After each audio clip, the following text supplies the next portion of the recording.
Op 14 Junie 2015 het ons begin met Galasiërs. So dis nou 14 maande terug en 24 preke later. En ons is by die laaste preek vandag. Vandag maak ons klaar, dis die plan, met Galasiërs. En die raai tyd het ons nie die hele tyd uit Galasiërs uitgepreek nie, Matt het ook Handelinge gepreek in die tussentyd. En ek het amper vandag se preek genoem, die slotsom tot 'n belangrike brief. En die eerste rede hoekom ek amper so genoem het, is want ek het 14 maande terug begin met die inleiding tot 'n belangrike brief. En die tweede rede is, hierdie is die slotsom, hierdie is die einde, hierdie is die laaste stuk. Maar ek het gekies om dit nie so te doen nie. So Paulus gaan in hierdie gedeelte vanaf vers 11 tot 18 van Galasiërs en hy skryf vir ons die einde van die brief, hy skryf vir ons die slotsom. En as jy 'n studie sou doen oor die slotsom gedeeltes in Paulus se briewe, dan sê jy sien, daar's 'n sekere hoeveelheid elemente wat gewoonlik voorkom. Daar's gewoonlik 'n aantal formele stukke wat hy insit. Byvoorbeeld, en hier's 'n groot tabel en hy's bietjie klein, die wat heel agter is gaan hom moontlik nie kan sien nie. Een van die goed wat hy gewoonlik insit is hy sê hy skryf met sy eie hand. En dit sien ons ook hier in Galasiërs 6 vers 11. Hy praat baie keer van sy reisplanne. Dis nie in Galasiërs nie. Hy vra hulle baie keer vir gebed. Dis ook nie in Galasiërs nie. Daar's 'n seënwens gewoonlik. Dit is wel in Galasiërs. Daar's 'n finale waarskuwing en vermaaning gewoonlik. Dit is omtrent die hele slotsom van Galasiërs. Omtrent die hele ding gaan net oor die finale waarskuwing en vermaaning. Daar's gewoonlik 'n lys van sy metgeselle. Daar's nie so een in Galasiërs nie. Daar's gewoonlik 'n oproep om ander mense te gaan groet. Groet hierdie en groet daai en groet mekaar. Niks daarvan in Galasiërs nie. Daar's ook groete van sy metgeselle af. Die wat gewoonlik saam met hom is, groet julle. Niks daarvan in Galasiërs nie. En dan is daar uitspraak van God se genade op hulle en dit is wel in Galasiërs. So soos wat ons kan sien, is daar 'n aantal van die normale elemente uitgelaat in Galasiërs. Dis nie daar nie.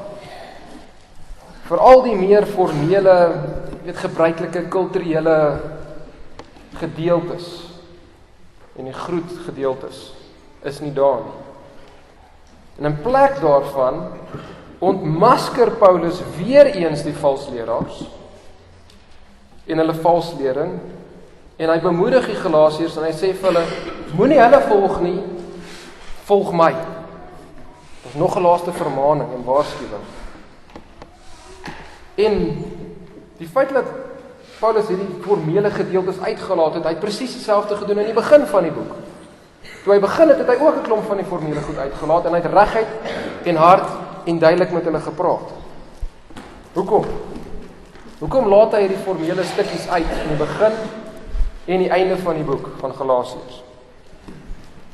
En die rede is want die erns van die situasie het gemaak dat Paulus nie tyd gehad het of lus gehad het om doekies om te draai nie. Ons raak ontslaaf van al hierdie goeders wat nie nodig is nie, ons gaan reguit praat. Dis wat hy doen. Die ewige lewe was op die spel. Vervloeking, soos wat hy gesê het, 1 in 1:8 en 1:9 is op die spel. Jy het of ewige lewe of as jy die evangelie verdraai, vervloeking aan die ander kant. Hierdie was ernstig. En selfs hier in die slotsom gaan Paulus en hy maak dit duidelik, daar's 2 paaie. Daar's 2 opsies. En dit is ernstig. Wat se een gaan jy vat? Wat se een gaan jy kies? Daar's net 2 paaie.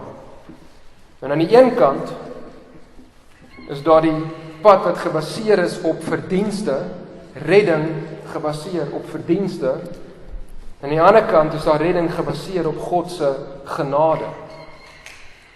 Daar's redding gebaseer op jou eie werke en daar's redding gebaseer op Jesus se werke. Dis 2 kante. Met die kruis as die fokuspunt van Jesus se werk. En amper die opsomming van sy werk. En daar's redding deur die vlees of redding deur die gees. Die 2 paaie.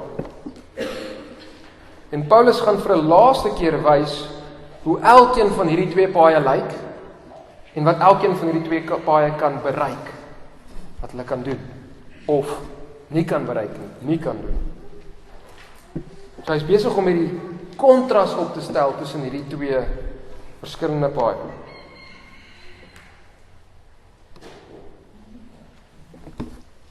En wat Paulus hier doen in hierdie gedeelte, is hy is besig om basies te gaan A, B, C, D aan die een kant, een pad, en dan gaan hy weer D, C, B, A aan die ander kant, en dan aan die middelpunt is daar fokus.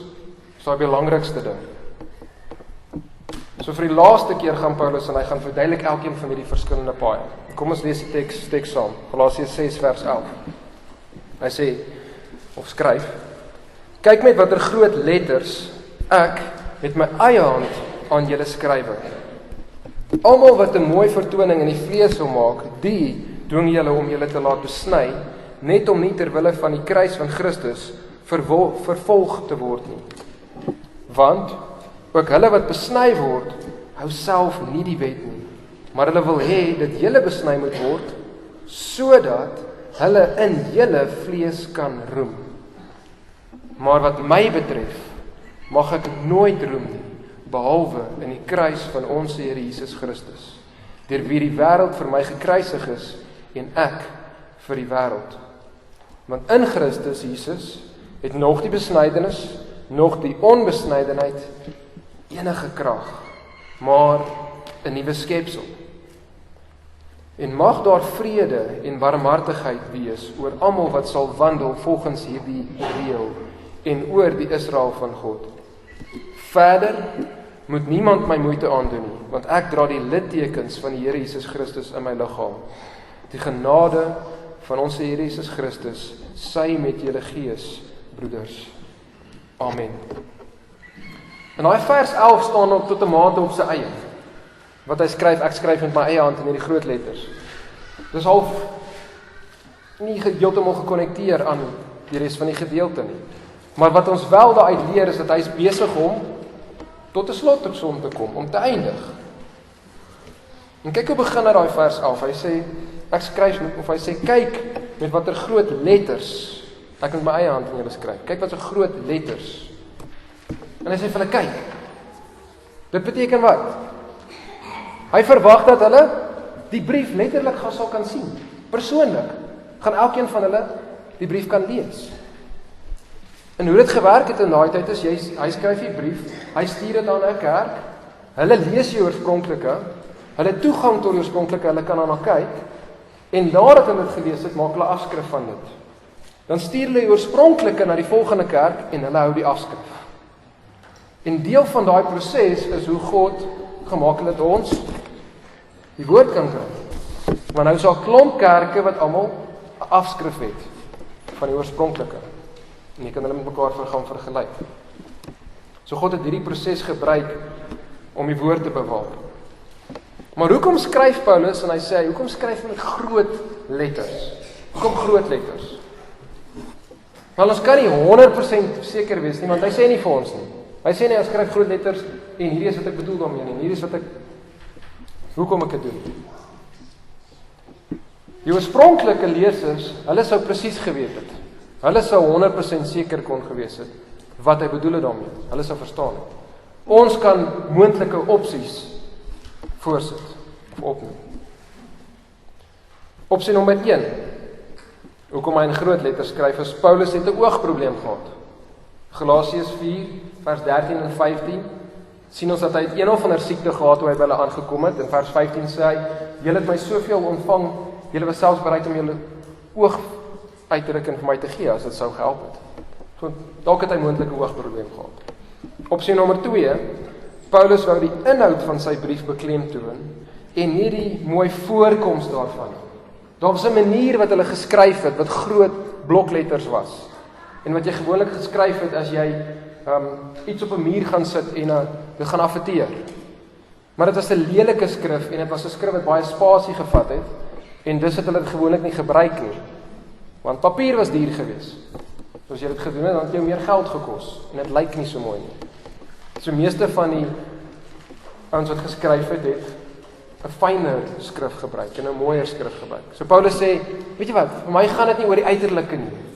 Dit gaan oor die inhoud. En ek skryf dit in die groot letters dat julle sal besef, dis beklemtoon, luister. Dis ook 'n moontlike opsie. Nou maak nie saak wat se een van daai twee redes waar is nie. Moontlik is albei waar. Die punt is duidelik. Hierdie is ernstig genoeg dat Paulus self sy pen gevat het en self hulle geskryf het. Dis die punt. Paulus het die tyd gevat en moontlik selfs meer geld gevat om vir hulle te skryf.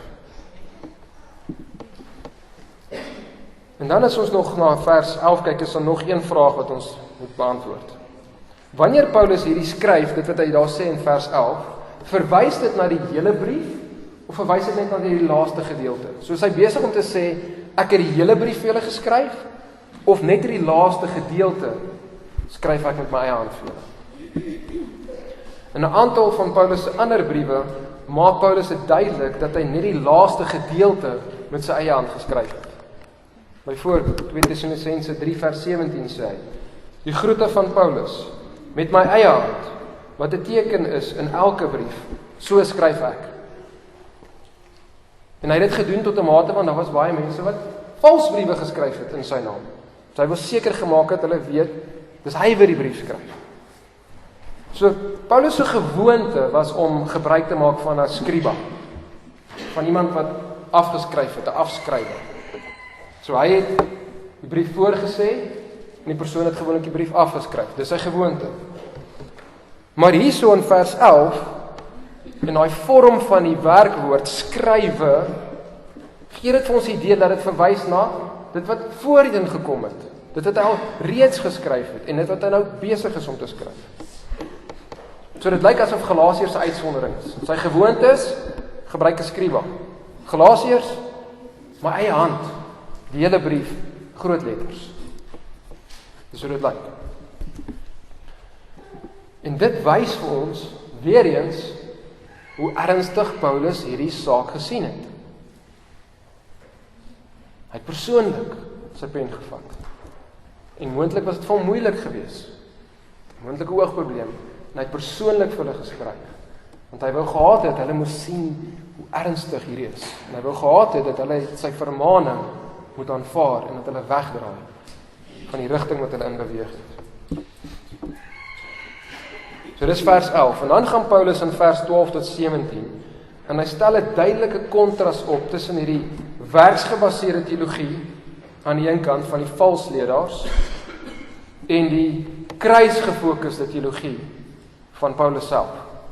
So daar's 'n kontras tussen hierdie twee wat hy opstel in die volgende gedeelte. En hy doen dit volgens daai A, B, C, D, C, B, A struktuur. En wat's in die middel? Die fokus, die hoofpunt, dit waarin jy roem. Dit wat jy prys. Dit wat jy sien as die belangrikste. Dis wat hy daar in die middel sit. In vers 14, 13 en 14. So vandag se opskrif is dus die kontras tussen redding gebaseer op werke en redding gebaseer op die kruis uitgewys, sodat ons in die kruis sal roem. Daai is seker een van my langste opskrifte nog, in die 24 preke, dis 'n lang een. Jy kan ook sê die kontras tussen vlees en kruis. Maar daar verwys vlees na redding gebaseer op werke. So dis 'n manier van dink hoe jy gered is. En nie soos wat ons die woord vlees gebruik het in die vorige week. So eerstens waarsku Paulus hulle oor die een kant, die redding gebaseer op werke. En hier in hierdie gedeelte, dit wat die valsleraars besig was om te doen, is die werke wat gedoen moet word was besnydenis en om die wet te onderhou. Dis die werke waarop hulle gefokus het. Maar ons kan dit vat en ons kan 'n bietjie weier toepas en ons kan sê hierdie is van toepassing op enige geloof wat sê ons word gered deur werke. En soos ek al vir julle voorheen gesê, daar's net 2 gelowe in hierdie wêreld. Daar's net 2 gelowe in hierdie wêreld. Al die ander gelowe wat sê ons red onsself deur dit wat ons doen, en ware Christendom wat sê God red ons deur wat Jesus gedoen het.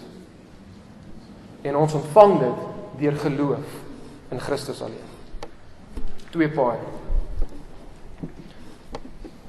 Kom ons kyk nou na vers 12.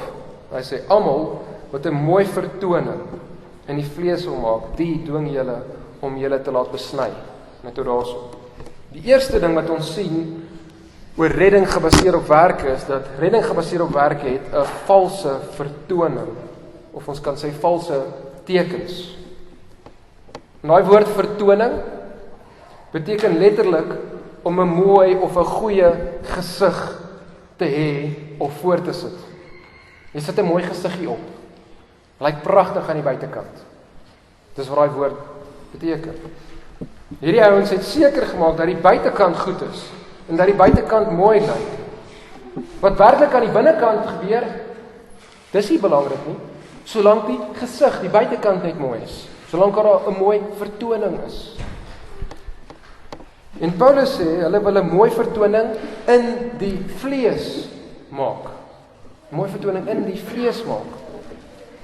Nou hier verwys vlees na die besnydenis. Baie duidelik, hy praat van vlees fisies hierso. Fisiese vlees wil hulle 'n mooi vertoning in maak. So dit is anders as hoe die woord vlees gebruik was in die hele gedeelte vanaf vers 5, hoofstuk 5:16 tot hierso. Maar dit is ook moontlik dat Paulus is besig met woordspeling. Hy sê julle wil 'n mooi vertoning in die vlees maak, maar wat beteken daai woord vlees nog? Die hele gedeelte voor hierdie was vlees wat? Dit was sleg geweest. Dit was kontra die gees. Die vlees is die sondige begeertes wat in ons is, wat ons moet doodmaak, wat ons nie moet bevredig nie. Maar hierdie valsleraars, hulle wil 'n mooi vertoning maak in die vlees. So as besig met woordspeling nou. Julle dink, julle is so geestelik, deur die besnydenis te doen, deur 'n mooi vertoning te hê in die vlees, maar eintlik is julle nie geestelik nie, eintlik is julle vleeslik. Julle is besig om net soos wat die wêreld dink oor redding op te tree. Julle is vleeslik. En nou kan ons vra, vir wie probeer hulle hierdie mooi vertoning voorsit? Vir wie sit hulle hierdie mooi gesiggie op?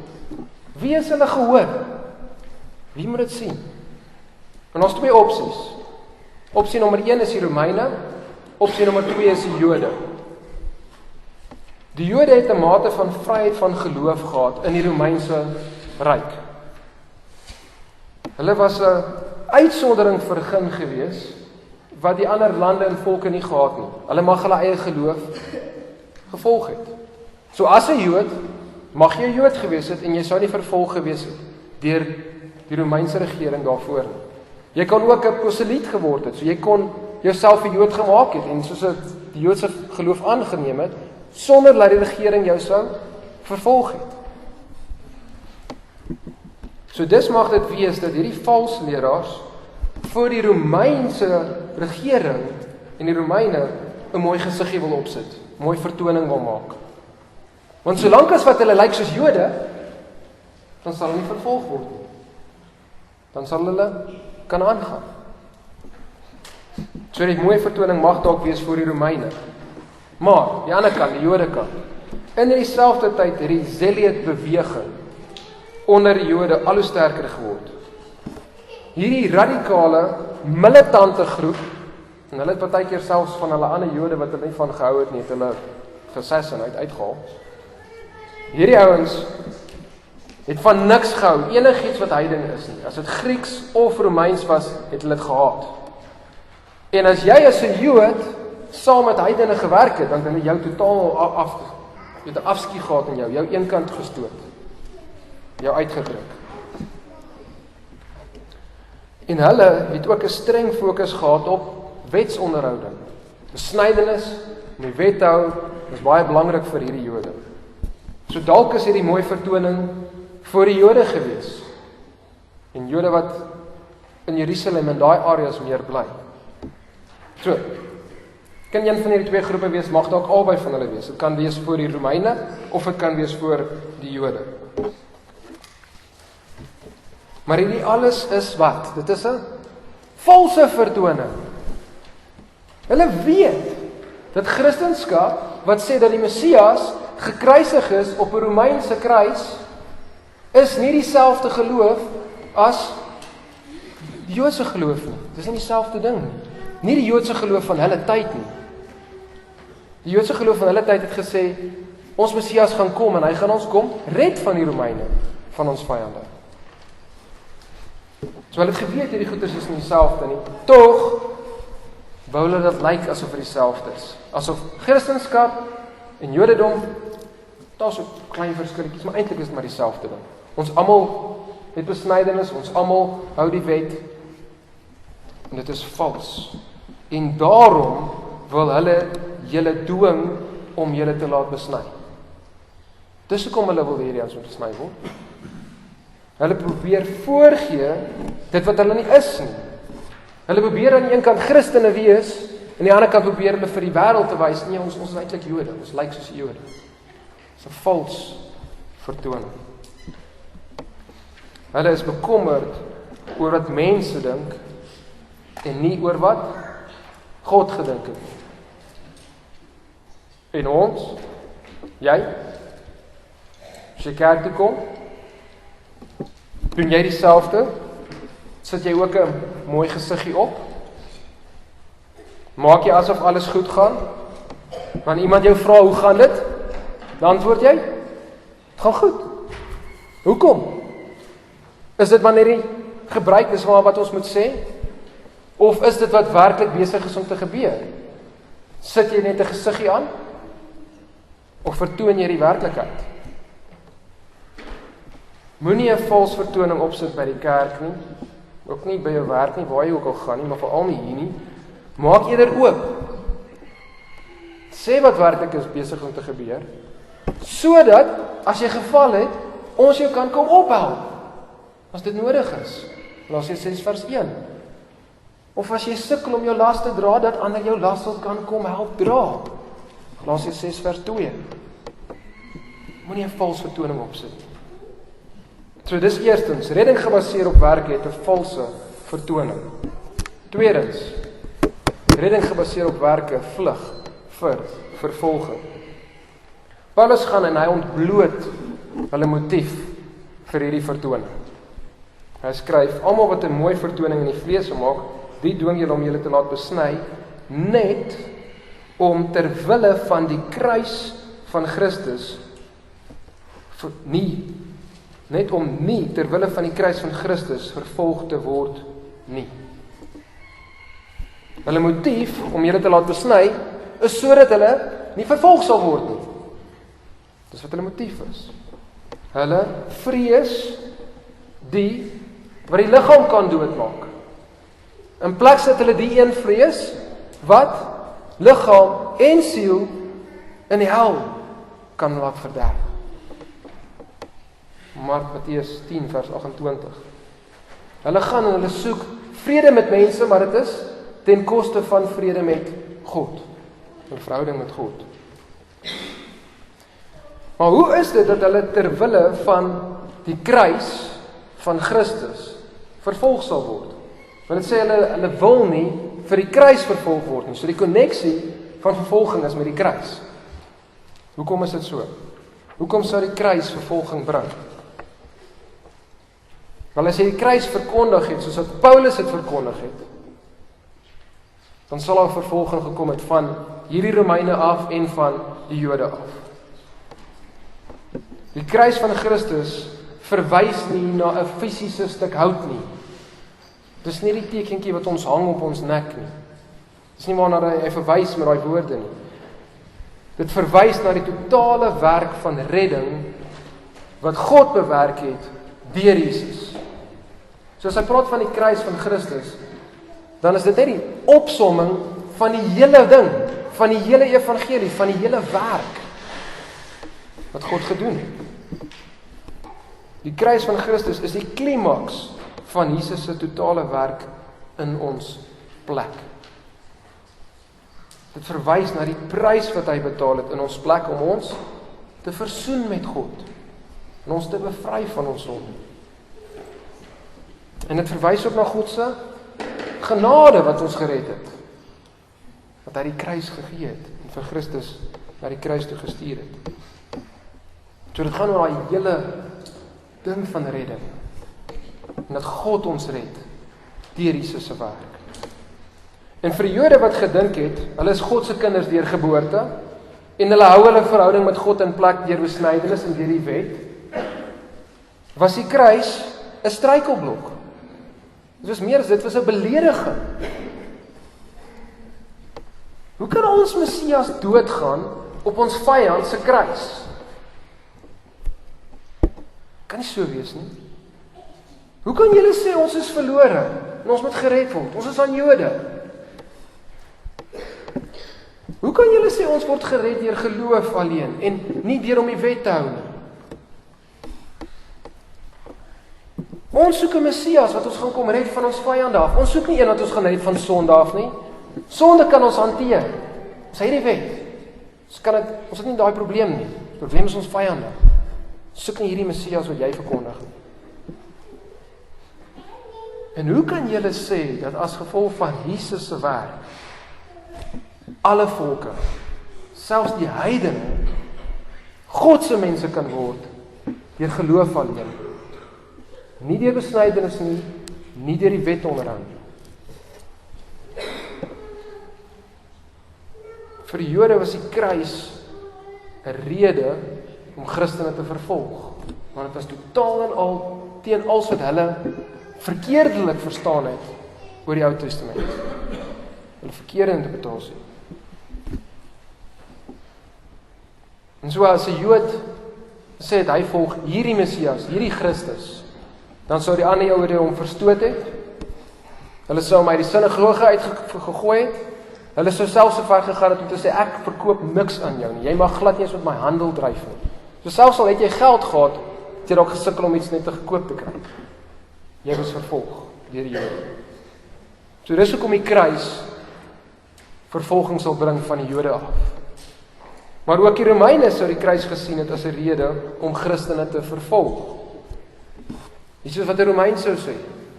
As julle sê julle aanbid 'n krimineel wat in Jerusalem, amper hele Jerusalem omver gegooi het, maar ons het hom gegaan, ons het hom veroordeel, ons het hom doodgemaak. As julle sê julle aanbid daai ou, dan is julle geloof tog nie dieselfde as die Joodse geloof nie. En dan volgens ons wetgewing moet ons julle vervolg. Het julle 'n geloof wat julle nie mag beoefen nie. En nog verder, hierdie klink soos een of ander beweging. Hierdie Jesus ou het moeilikheid veroorsaak aan Jerusalem. Dalk is julle besig met een of ander beweging en wil julle in opstand kom met die Romeine, ons sal julle vervolg. So kom die kruis vervolging uit sou gelok het van beide die Jode en ook die Romeine. En hierdie ouens het dit geweet, die Jodemakers het dit geweet. Dis het hulle die belangrikheid, die sentraliteit van die kruis kant toe geskuif, verminder. En wat het hulle op gaan fokus? Besnydenis en die wet. Hoekom? Sodat hulle nie anders lyk nie, maar dat hulle soos Jode lyk en dis as hulle beskerm. Beskerm beide van die Jode af en van die Romeine af. Hulle was skaam vir die kruis. Hulle kruis verminder en klein gemaak. En ek is bevrees dat in ons land is daar baie mense wat die kruis sal minder maak wanneer dit vervolging sal kos as jy dit nie doen nie. Hulle mag dalk ander goeders beskerm, menseregte beskerm of wat ook al jy daar kan ingooi, wanneer die kruis van Jesus nie. En dit is omdat hulle nie die kruis reg verstaan nie. Vraag is jy bereid om vir die kruis van Jesus vervolg te word of nie? Of kan jy dit eenkant toe skoot? Skaam wees. So, ons het gesien, redding gebaseer op werke het 'n vals vertoning. Dit vlug vir vervolging en dit verander, nommer 3, niks nie. Dit verander niks nie. Kyk na vers 13. Want ook hulle wat besny word, hou self nie die wet nie. maar hulle wil hê dat julle besny moet word, sodat hulle in julle vlees kan roem. Maar daai eerste gedeelte, want ook hulle wat besny word, kan mens eerder vertaal as hulle wat besny is. So dit praat van die Jodemakers. Die ouens wat, hulle is Jode, hulle is besny, hulle wil hê ander moet besny word. Maar Paulus sê, hierdie ouens hou self nie die wet nie. Hulle hou nie die wet nie. En daar kan een van twee redes wees hoekom hulle nie die wet hou nie. Die eerste rede is, hulle kan dalk dink hulle hou werklik die wet, maar niemand wat nog in die vlees is, kan die wet hou nie. Dit is onmoontlik. So hulle kan mislei wees en dink hulle is besig om werklik die wet te hou. Die tweede manier hoe jy hierdie kan sien is, hulle weet hulle hou nie die wet nie, maar hulle is so skynheilig, hulle wil hê julle moet dit hou terwyl hulle dit nie doen nie. En dis presies wat die Fariseërs gedoen het in Matteus 23 vers 4. Jesus het hulle gesê, julle sit gewigte, laste op mense en julle is nie eens lus om dit met jou vinger te roer nie. Dit is moontlik wat Paulus hier bedoel. Een van daai twee. Nou watter een van daai en ook al waar is, of hulle net mislei is en of hulle doelgerig ander probeer mislei, die punt is duidelik. Hierdie valse geloof, 'n geloof gebaseer op werke, verander niks nie. Jy kan nie jouself regmaak met God nie. Dit verander nie wie jy aan die binnekant is nie. Hulle was steeds slawe van die vlees gewees en daarom kon hulle nie die wet hou nie. So om 'n eksterne geestelike ding te doen, wat ook al dit is, of dit nou besnydenis is, of dit nou doop is, of dit nou kerkbywoning is, of dit nou geld gee is, enige eksterne geestelike ding kan jou nie aan die binnekant verander nie. Verander niks hier binne nie. Dit kan nie die werklike probleem, 'n sondige hart, aanspreek nie. Ons het 'n nuwe hart nodig. Ons het 'n nuwe natuur nodig. Ons het die Gees wat in ons moet kom nodig om ons te help en ons te verander. Eksterne geestelike aksies sonder 'n veranderde hart bring jou nie na God toe nie. Dit vat jou weg van God af. Dink gou daaraan. As jy al hierdie eksterne goeders doen, maar jy is nie verander in die binnekant nie. Waarop vertrou jy? In daai goeders. In plaas dat jy vertrou in Jesus Christus se werk, in God. Dit vat jou weg van God af. Die gevaarlikste plek om te wees in die hele wêreld is in 'n kerk wat fokus op die eksterne goeders en nie op Jesus Christus se werk. Dit is die gevaarlikste plek vir enigiemand te wees. Want hulle dink, hierdie goed red hulle. My verhouding is reg met God, ek het nie 'n probleem nie. En terselfdertyd is daar niks verander in die binnekant nie. Kan nie jouself red.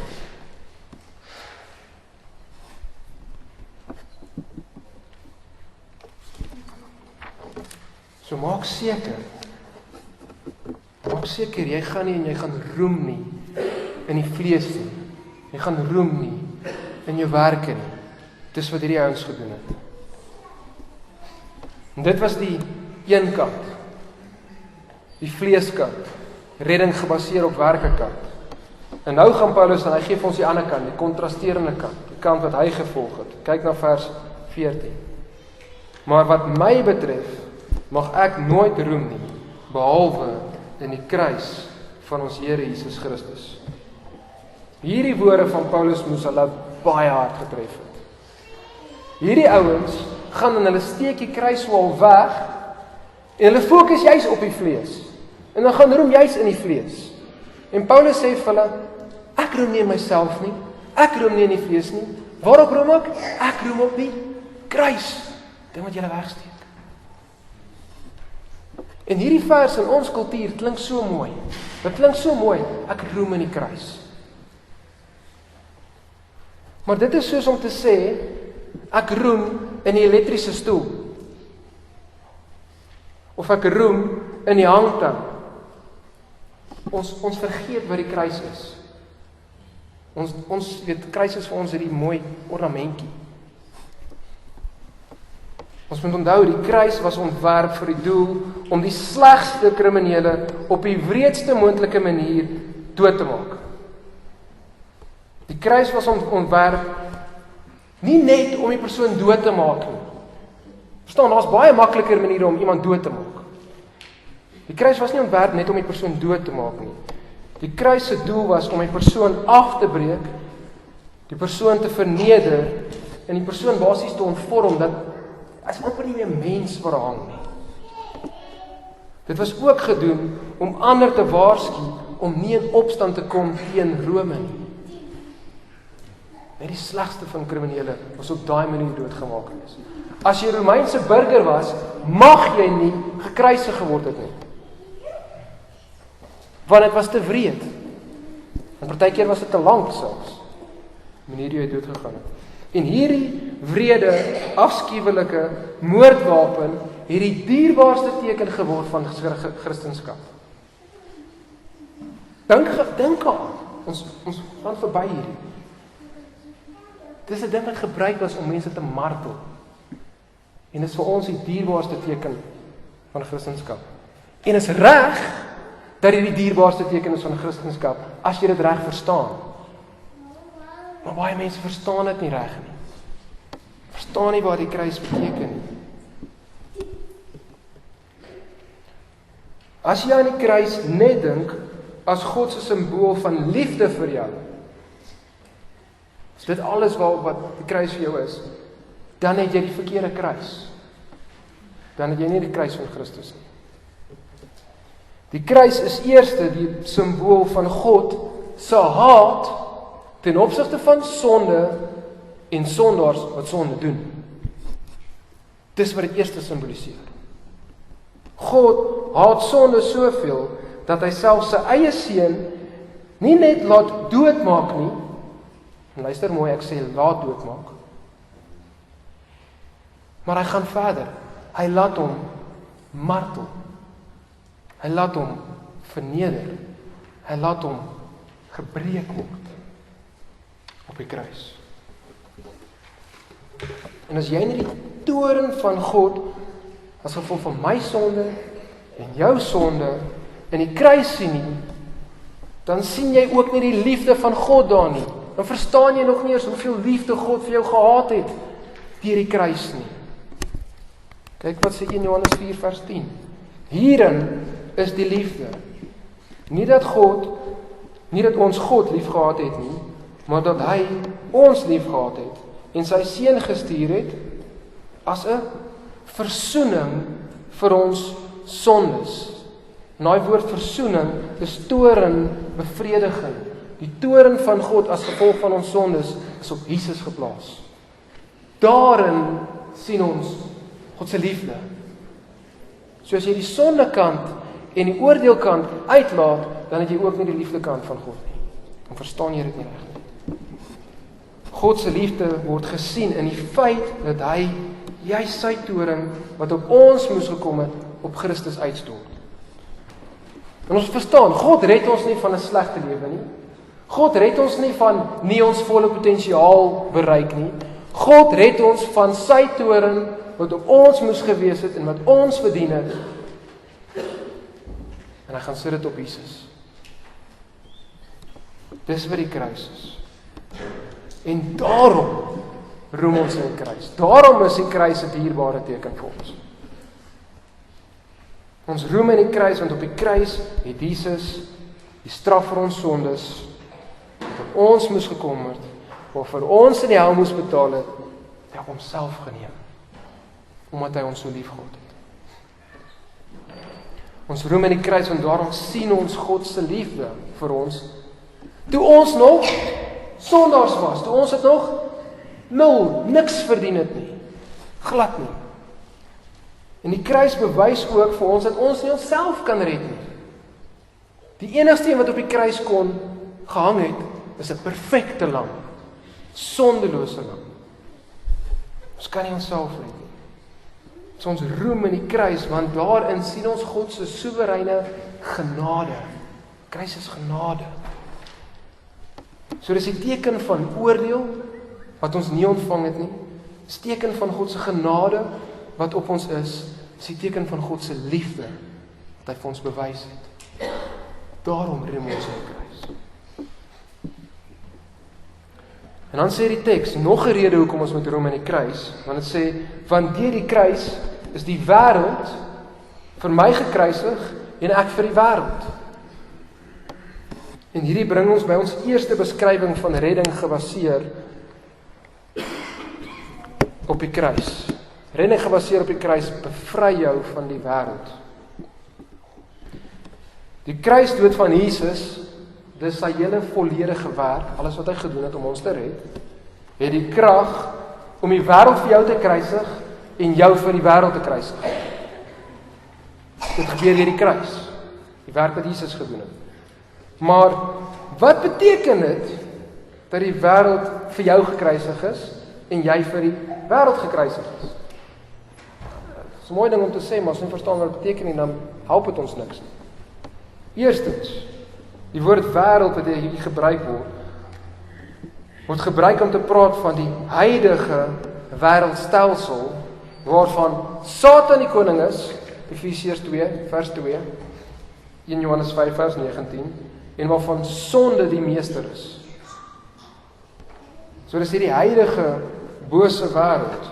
Paulus noem hierdie selfde wêreld die teenswoordige bose wêreld in sy inleiding van hierdie brief.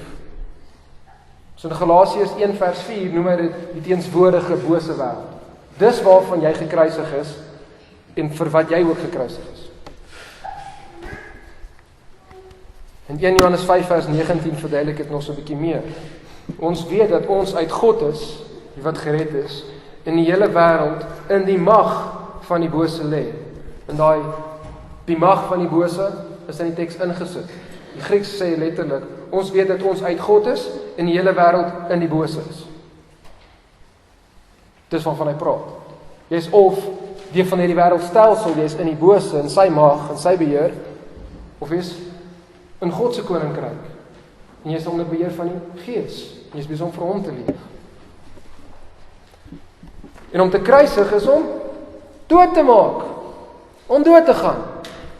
So die wêreld, Satan en sonde is dood vir jou. Dis wat hy bedoel as hy sê ons is gekruisig vir die wêreld. Dit beteken hulle het nie meer mag oor jou nie. Jy is nie meer in hulle nie. So jy is dood vir die wêreld, vir Satan en vir sonde. Jy hoef nie meer jouself nou te gaan en jouself te gee vir Satan en vir sonde nie. Voor jy gekruisig was vir die wêreld, het jy gewandel volgens die loop van hierdie wêreld, volgens die owerste van die mag van die lig, Satan, van die gees wat nou in die kinders van die ongehoorsaamheid werk, onder wie ons almal ook vroeër gewandel het in die begeerlikheid van ons vlees, as die vlees en sonde. Toe ons die wil van die vlees en van die sinne gedoen het. En ons was van nature kinders van die toring, net soos ook die ander. So voor jy gekruisig was vir die wêreld, het jy gewandel volgens die wêreld. Jy het gewandel volgens Satan, jy het gewandel volgens die vlees, volgens sonde, jou sondige begeertes. Maar nou dat jy gekruisig is vir die wêreld, nou wandel jy in die Gees. Galasiërs 5 vers 16. Die wêreld, Satan en sonde het nog 'n invloed op jou.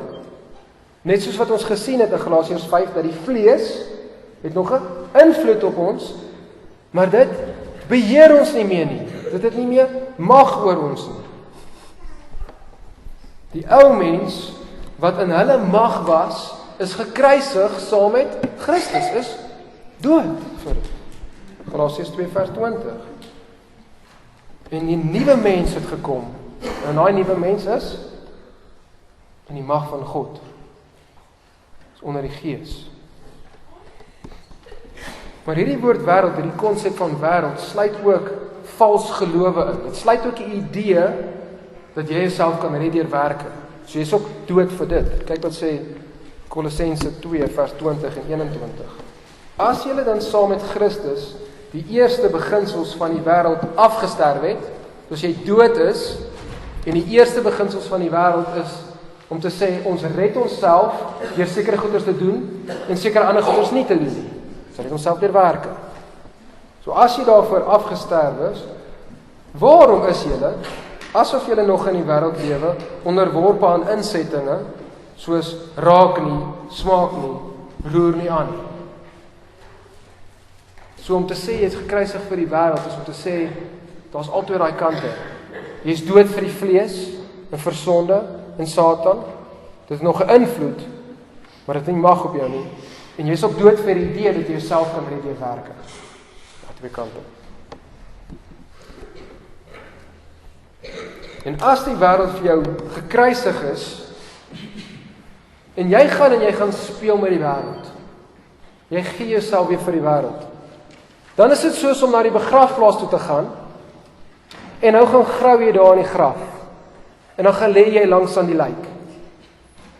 Jy is dood vir dit, en hy is dood vir jou. Hoe kan jy dit doen? Of is soos om na die lijkshuis toe te gaan, en dan gaan probeer jy die lijk en jou vriende maak.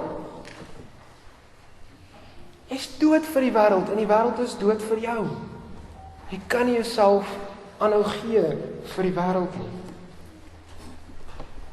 En ons moet onsself gaan afvra, waar is ons besig? Soos wat Matt gebid het, waar is ons besig om goeders in die wêreld te vat, en dit vat ons fokus weg van God af.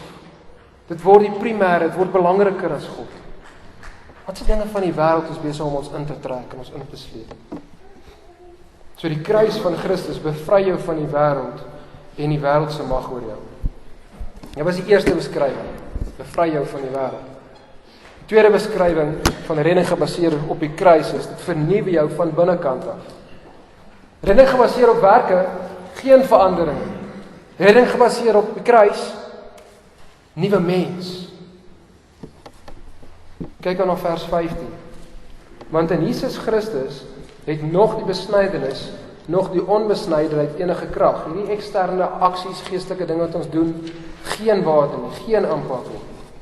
As redding kom deur Jesus se werk en Jesus se kruisdood en ons eenheid met hom, dan beteken hierdie eksterne goeders wat ons doen niks ten opsigte van redding nie. Kan jou nie red nie, as Jesus jou red. So wat jy doen aan die buitekant verander nie wat in die binnekant aangaan. Maar God maak ons 'n nuwe skepsel, sê die teks, 'n nuwe skepsel. En daai idee van 'n nuwe skepsel sluit die volgende twee goed in. Dit sluit die feit in dat jy binnekant totaal al verander is. Jy het 'n nuwe natuur. Jy het die gees wat in jou is. Maar dit sluit ook in dat die mense van God totaal al verander is. Dis nie nou net gefokus op Israel nie. Dis nou vir alle volke wat in Jesus Christus glo. So die nuwe skepsel sluit al twee daai in. 2 Korintiërs 5 vers 17. Die enigste ander plek waar ons hierdie nuwe skepsel woorde kry, lees soos volg. Daarom, as iemand in Christus is, eenheid met Christus, is hy 'n nuwe skepsel. Wat beteken dit? Dit beteken die ou dinge het verbygegaan. Die ou begeertes, die ou manier hoe jy geleef het, verbygegaan. Kyk, dit het alles nuut geword. Daar's nuwe begeertes, daar's 'n nuwe natuur, daar's nuwe aksies. En in hierdie nuwe skepsel en hierdie eenheid beteken die ou skeidings tussen besny en onbesny, Jood, nie Jood, beteken dit ook niks. Galasiërs 3 vers 28. Maar as moet onthou, as jy sê, Christus het in jou gewerk, jy's 'n nuwe skepsel, hy het jou nuut gemaak, wat gaan die gevolg wees? Hoe gaan dit lyk? Daar gaan dan wel dade wees. Goeie werke kan jou nie verander aan die binnekant nie, maar as jy aan die binnekant totaal verander is, dan sal dit beslis uitvloei op goeie werke. Dit kan nie anders nie.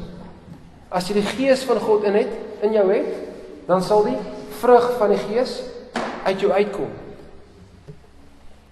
Ons soos wat Matt sê, Wedergeboorte lyk soos wedergeboorte.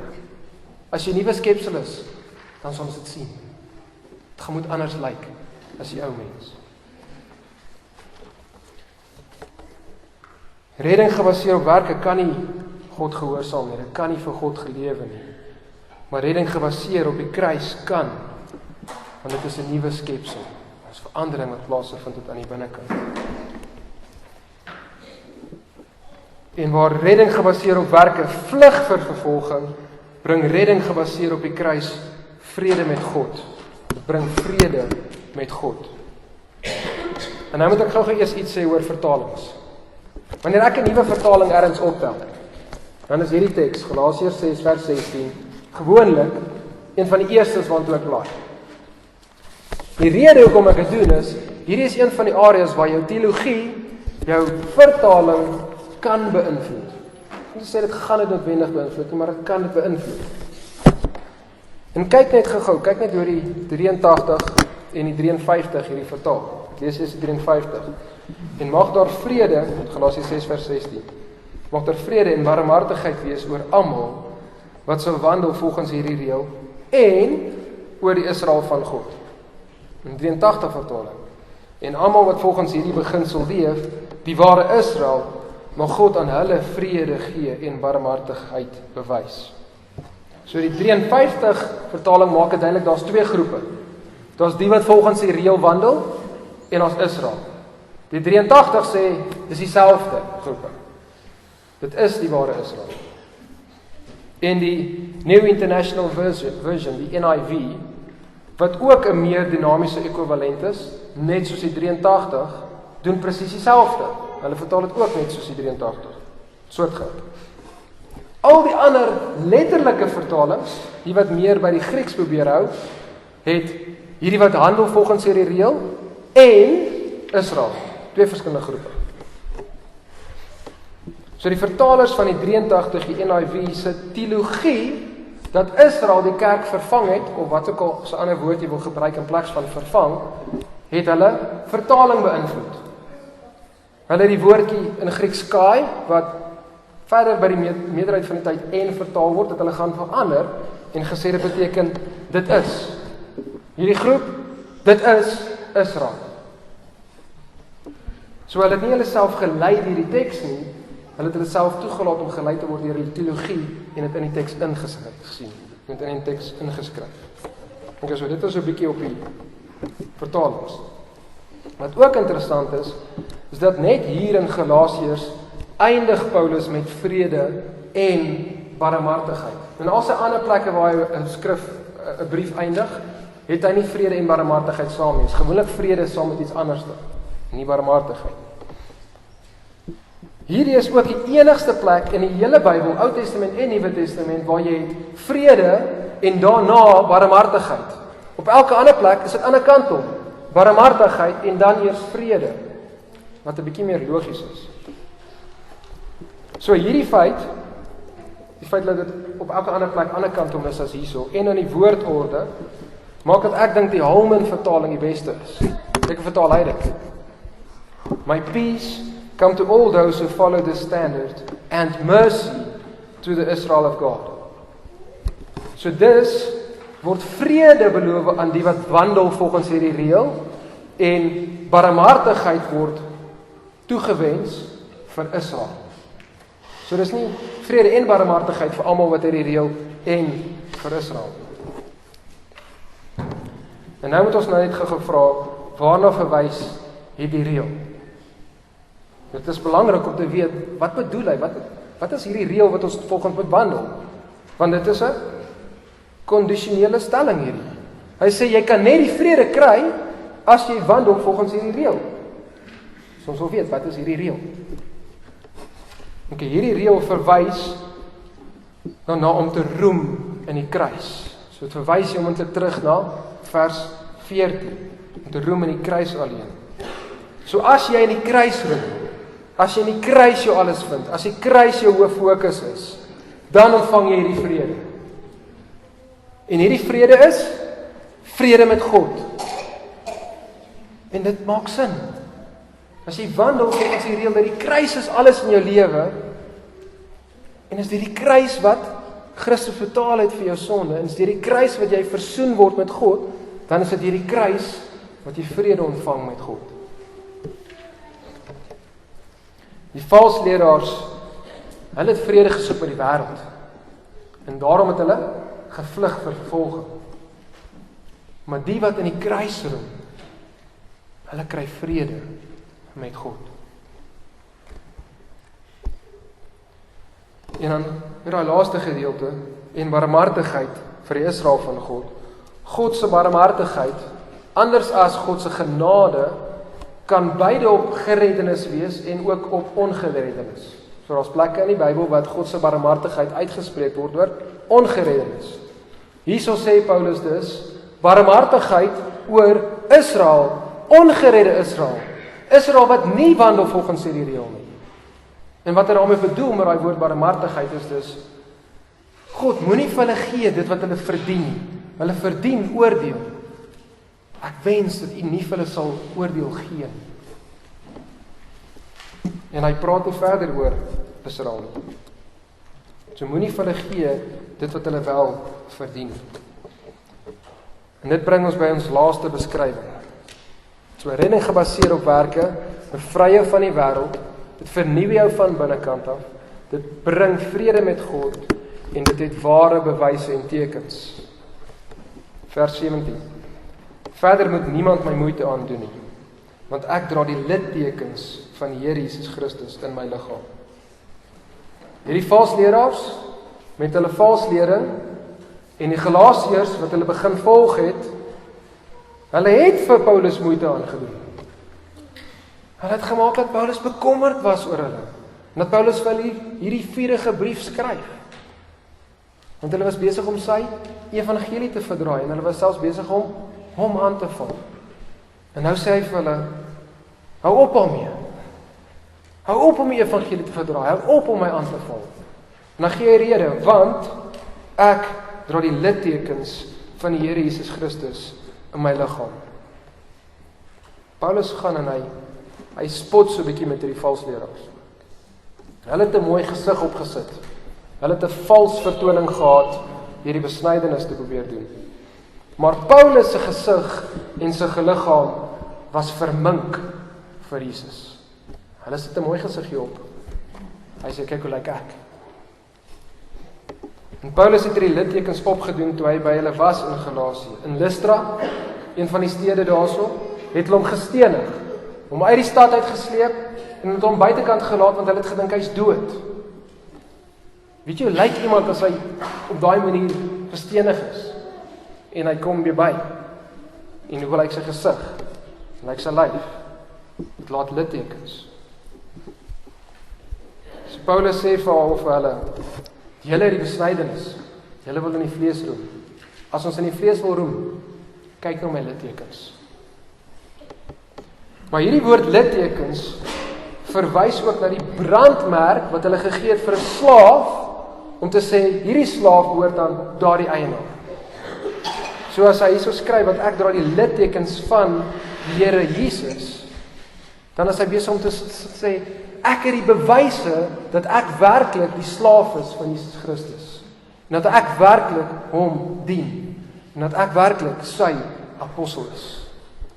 Ek het die werklike bewyse, kyk. Dis omdat Paulus geroem het in die kruis, en die kruis verkondig het hy werklike bewyse van sy redding, en ook van sy apostelskap. En elkeen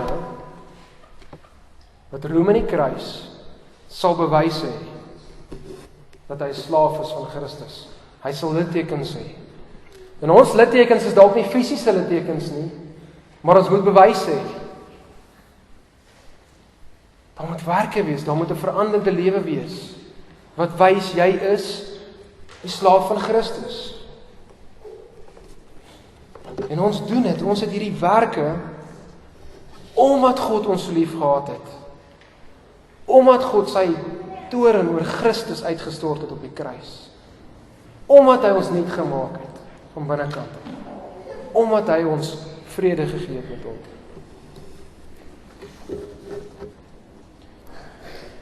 En as daar nie bewyse is nie, as daar nie littekens is nie, dan is daar moontlik ook nie werklike kruis nie. Of jy is besig om die kruis weg te steek in jou lewe. Dan het die kruis dalk geen impak gemaak op jou nie. So waarin roem jy? Wat prys jy? Wat is jou fokus? Wat is die sentrale ding in jou lewe? Jouself, jou werke, jou doop, jou Bybelkennis, jou kerkbywoning, jou huis, jou kar, jou werk, jou wat ook al jy daarvoor is. Is dit waarop jy roem? Of roem jy in die kruis van jou Here Jesus Christus? En ek sluit af met Galasiërs 6 vers 18, Paulus se laaste woorde. Die genade van ons Here Jesus Christus, sy met julle gees, broeders. Amen. Kom ons bid.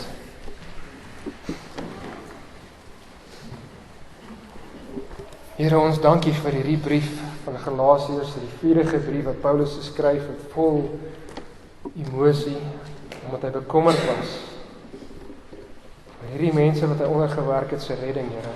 Want hulle het begin wegdraai van geloof in Jesus Christus alleen, van 'n fokus op die kruis alleen. En hulle het begin roem en vashou aan ander dinge. Snydenis, die wet, werke. Here, help ons dat ons so sal lewe dat dit vir die mense rondom ons sal duidelik wees dat ons vrou, ons kinders is nie ons skat nie, maar Jesus is. Help ons, Here, dat ons so sal lewe dat dit vir die mense duidelik rondom ons is dat ons werk, ons huis, ons kar, die dinge wat ons het, is nie ons skat nie, maar Jesus is. Help ons, Here, dat geld en mag nooit ons skat sal wees nie, maar dat Jesus sal wees, Here. En help ons om mekaar aan te spoor, nie in onsself te roem nie, maar alleen in die kruis van Jesus Christus, ons redder. Ons bid dit in die naam van ons Redder. Amen.